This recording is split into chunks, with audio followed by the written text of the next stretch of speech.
નમસ્કાર નમસ્કાર નમસ્કાર વિદ્યાર્થી મિત્રો, નમસ્કાર નમસ્કાર નમસ્કાર વિદ્યાર્થી મિત્રો. આપણે એસપીસીસી વિષય એસપીસીસી આપણે ધોરણ 12 ની અંદર લેક્ચર લેવાના છીએ. આજનો લેક્ચર છે એસપીસીસી વિષયની અંદર વિભાગ 2 આપણે સ્ટાર્ટ કરવાના છીએ. આપણો આ બેચ ટોપર બેચ, આપણી આ બેચ ટોપર બેચની અંદર આપણે શરૂ કરવાના છીએ એસપીસીસીનો વિભાગ 2 નો કોર્સ. સેક્રેટરીયલ પ્રેક્ટિસનો એસપી વિષય એટલે સેક્રેટરીયલ પ્રેક્ટિસ અને સીસી એટલે કોરસ્પોન્ડન્સ સીસી કોરસ્પોન્ડન્સ એવી રીતે આવે છે. શેર બહાર પાડવા, ઇસ્યુ ઓફ શેર્સ ઇંગ્લિશમાં કહેવાય છે ઇસ્યુ ઓફ શેર. ઇસ્યુ એટલે ભરણું થાય, બહાર પાડવા. ઓફ શેર, શેર એટલે શેરનું. ઓકે, આ પ્રકરણમાં તમે શું શીખશો તે જાણી લઈએ. સૌ પ્રથમ આપણે શરૂઆત કરીએ તો શેર અરજી અંગેની વિધિ. શેર અરજીની વિધિ આવે, એમાં ચાર તબક્કા આવે. બેંકમાં ખાતું ખોલાવવું ફર્સ્ટ તબક્કો જે છે, પહેલો તબક્કો આપણે ભણવાના છીએ કે બેંકમાં ખાતું ખોલાવવું. પછીનો તબક્કો શેર અરજીઓ છે એ મેળવવી. પછી શેર અરજીઓનું વર્ગીકરણ કરવું. શેર વેચણી અને વેચણી પત્રક જોવાનું છે આપણે. શેરની વેચણી અંગેની વિધિ, શેરની જે વેચણી થાય એના અંગેની વિધિ. પછી એમાં શેર વેચણીનો અર્થ આવે, શેર વેચણીની વિધિ, એમાં શેર વેચણીનો અર્થ અને વિધિ બે આવે. વેચણીનો અર્થ અને વિધિ આ બે જોવાનું. આઈએમપી ક્વેશ્ચન છે. યસ. શેર વેચણી અંગેના કાયદેસરના નિયંત્રણો અને જોગવાઈઓ જાણવાની છે. અનિયમિત શેર વેચણી અને ગેરકાયદેસર શેર વેચણી. અનિયમિત શેર વેચણી અને ગેરકાયદેસર શેર વેચણી તફાવત આવે છે. અનિયમિત શેર વેચણીનો અર્થ અને સંજોગો એ બે જોવાના છે. પછી અનિયમિત શેર વેચણીની અસરો કેવી થાય એ, ગેરકાયદેસર શેર વેચણી, અનિયમિત શેર વેચણી અને ગેરકાયદેસર શેર વેચણી વચ્ચેનો તફાવત. આ માર્ચ 2025 ની અંદર પૂછાઈ ગયેલો તફાવત છે. યસ, આજનો જે પેપર હતો એમાં જ પૂછાણો હતો. ત્યાગપત્ર. ત્યારબાદ હવે આપણે જોવાના છીએ ત્યાગપત્ર. પછી આપણે જોવાના છે શેર વેચણી પત્રકનો અર્થ અને શેર વેચણી પત્રક છે ને, શેર વેચણી પત્રક એનો અર્થ આવે. શેર વેચણી અંગે સેક્રેટરીની ફરજો આવે. શેર હપ્તા અંગે કંપનીદારની જોગવાઈઓ. શેર હપ્તા મંગાવવાની વિધિ. શેર હપ્તા અંગે સેક્રેટરીની ફરજો. શેર જપ્તીનો અર્થ, શેર જપ્તીની વિધિ.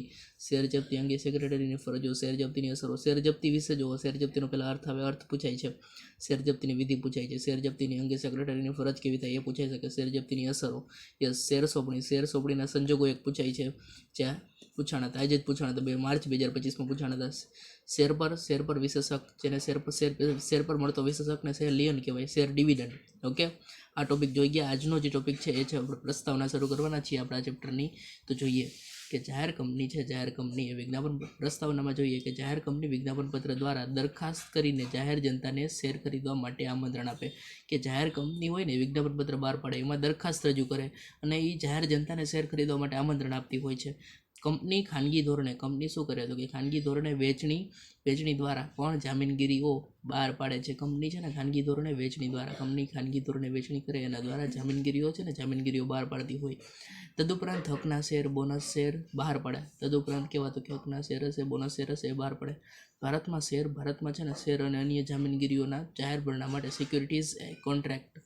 કે ભારતમાં શેર અને અન્ય જામીનગીરીઓ છે એના જાહેર ભરણું. ભારતમાં છે ને શેરનું હોય, ભારતમાં શેર હોય કે અન્ય જામીનગીરી હોય એના જાહેર ભરણા માટે શું તો કે સિક્યુરિટીઝ કોન્ટ્રાક્ટ એક્ટ 1956 કંપની કાયદો છે. કંપની કાયદો 2013 અને securities and exchange board of India act 1992. Company કાયદો 1956 છે અને કંપની કાયદો 2013 છે. કંપની કાયદો કીધો કે 1956 જે કંપની ધારો આવ્યો હતો ને, અને કંપની ધારો 2013 એટલે કંપની કાયદો છે ને 2013.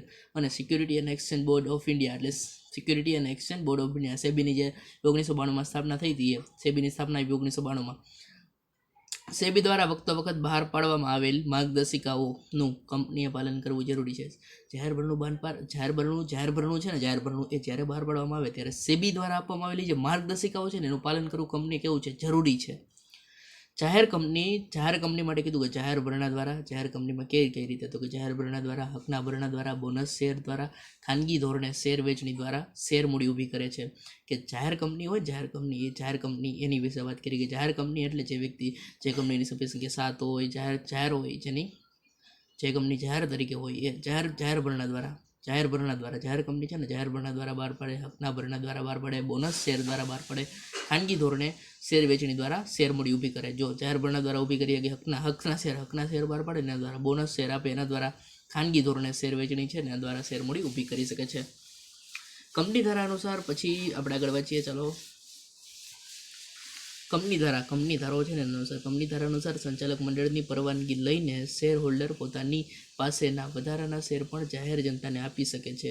કે કંપની ધારા અનુસાર સંચાલક મંડળની પરવાનગી લઈને શેર હોલ્ડર જે હોય એ પોતાની પાસેના જે વધારાના શેર હોય ને એ પણ જાહેર જનતાને આપી શકે, જેને વેચાણ માટેની દરખાસ્ત કહેવાય, ઓફર ફોર સેલ કહેવાય, OFS ઓફર ફોર સેલ, જેને વેચાણ માટેની દરખાસ્ત શું કહેવાય? વેચાણ માટેની દરખાસ્ત સમજાવું તમને એક ઉદાહરણ આપીને, કે જે આપણે શાર્ક ટેન્ક ઓફ ઇન્ડિયા આવે છે, શાર્ક ટેન્ક ઓફ ઇન્ડિયા, એમાં જે વ્યક્તિઓ છે જજ એ બધા શેર ખરીદે છે, સ્ટોક ખરીદે છે, જે 52% હિસ્સો, કોઈ 5% હિસ્સો ખરીદે, કોઈ 10% હિસ્સો, કોઈ 2%, કોઈ 2%, 0.5% આ રીતે હિસ્સો ખરીદતા હોય, અને એ વ્યક્તિઓ જે છે એને શેર ખરીદ્યા, કંપનીનો જે હિસ્સો ખરીદ્યો એ હિસ્સાને જ કહેવાય, કંપનીનો હિસ્સો હોય એ જ શેર તરીકે જોવામાં આવતો હોય, કે 2% શેર છે, 4% શેર છે. જો એ 4% શેરને સંચાલક મંડળની પરવાનગી લઈને શેર હોલ્ડર છે ને વધારાના શેર હોય ને વેચવા માંગે ને એને કહેવાય વેચાણ માટેની દરખાસ્ત. એને શું કહેવાય? વેચાણ માટેની દરખાસ્ત.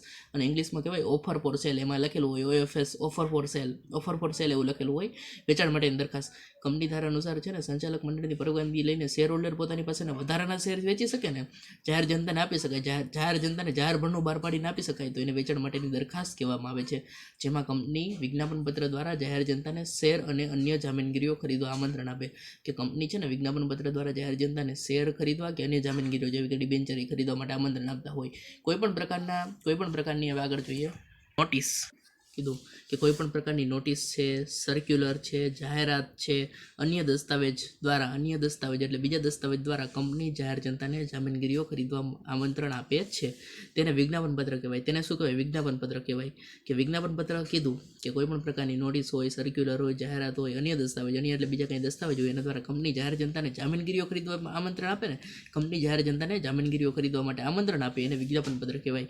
જાહેર ભરણાની સમગ્ર પ્રક્રિયા પૂરી કરવા માટે, જાહેર ભરણાની પૂરેપૂરી પ્રક્રિયા છે ને પૂરી કરવા માટે કંપની વિવિધ મધ્યસ્થીઓ જેવા કે લીડ મેનેજર વિવિધ મધ્યસ્થીઓ, કે જાહેર ભરણાની છે ને સમગ્ર પ્રક્રિયા પૂરી કરવા કંપની વિવિધ મધ્યસ્થીઓ જેવા કે લીડ મેનેજર લે, પછી મેનેજર છે, પછી રજિસ્ટ્રાર છે, કંપની રજિસ્ટ્રાર હોય એ, ટ્રાન્સફર એજન્ટ, ભરણાની બેંક, બાંયધરી દલાલો છે, depository party, depository credit rating agency, stock exchange દલાલો વગેરેની મદદ લે છે. આ માર્ચ 2025ની એક્ઝામની અંદર જે 11 માર્ચે જે એક્ઝામ હતી એમાં આવી ગયેલો VSQ છે, યસ, આ VSQ તરીકે પૂછાય છે અને આ જ VSQ હતો. શું હતો? તો કે કંપની જાહેર ભરણું બહાર પાડે એના માટે કયા મધ્યસ્થીઓની મદદ લે છે એવું પૂછ્યું હતું. તેમાં આવે લીડ મેનેજર હોય, પછી રજિસ્ટ્રાર હોય, ટ્રાન્સફર એજન્ટ હોય, ભરણાની બેંક હોય, બાંહેધરી દલાલ હોય, ડિપોઝિટરી કોણ? તો કે depository credit rating agency, stock exchange દલાલો વગેરેની મદદ લે. કોની લે? તો કે લીડ મેનેજરની તો લે જ, લીડ મેનેજરની લે, પછી રજિસ્ટ્રારની લે, પછી ટ્રાન્સફર જે એજન્ટ હોય ને ટ્રાન્સફર એજન્ટ એની પણ લે, ભરણાની જે બેંક હશે ને એની લેશે, બાંહેધરી દલાલો હશે ને એની પણ લે, પછી ડિપોઝિટરી હોય પણ ડિપોઝિટરી ક્રેડિટ રેટિંગ એજન્સી, પછી સ્ટોક એક્સચેન્જ હોય ને એની લે, દલાલો છે વગેરેની મદદ લે છે. જાહેર ભરણું